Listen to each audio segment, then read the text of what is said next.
It all goes to show you how an ordinary day can become extraordinary in a matter of seconds, says former CT-1 Corson, United States Navy.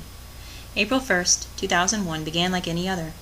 BQ-1 was scheduled to complete a routine reconnaissance mission.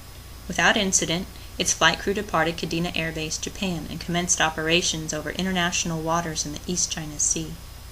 Even the interception of their flight track by the Chinese wasn't unusual.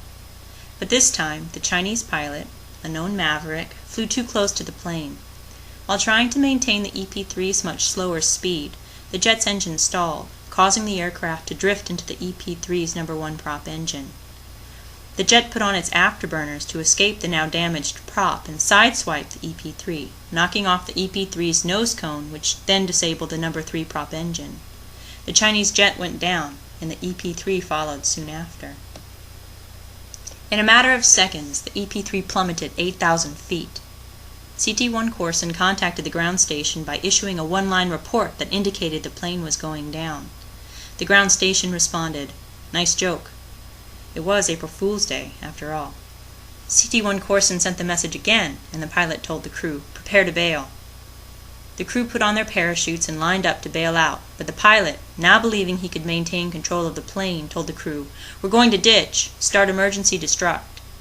CT-1 Corson locked the ComSec box, opened the overwing hatch, and hurled the box into the water below. He then destroyed computers with a fire axe, zeroized crypto, and prompted others into action.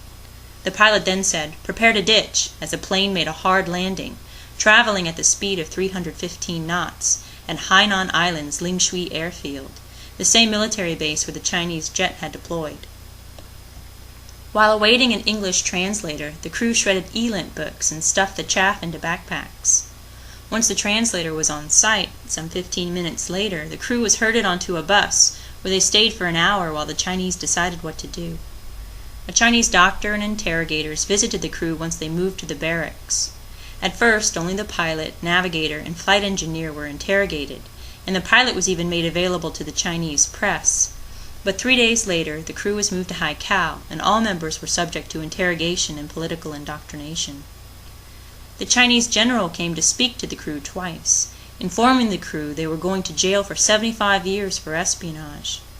Afterward, the U.S. Defense Attaché, their only U.S. contact since the landing, visited the crew and said negotiations for their release were in progress. All the while, CT-1 Corson kept a log of the crew's movements, time and number of interrogations, made building diagrams, outlined Chinese military rank structure, and noted the changing of the guard and all other routines and potentially useful information. He escaped from his room to visit crew members, told jokes, and did what he could to maintain morale until April 12th, when the crew was released to U.S. custody. The crew traveled back to the U.S. via a commercial carrier and underwent several days of debriefs in Hawaii, Washington State, and Washington, D.C. They received media and presidential attention, as well as military awards for their involvement. In the end, it's plain to see that the events of an ordinary April Fool's Day can produce extraordinary outcomes.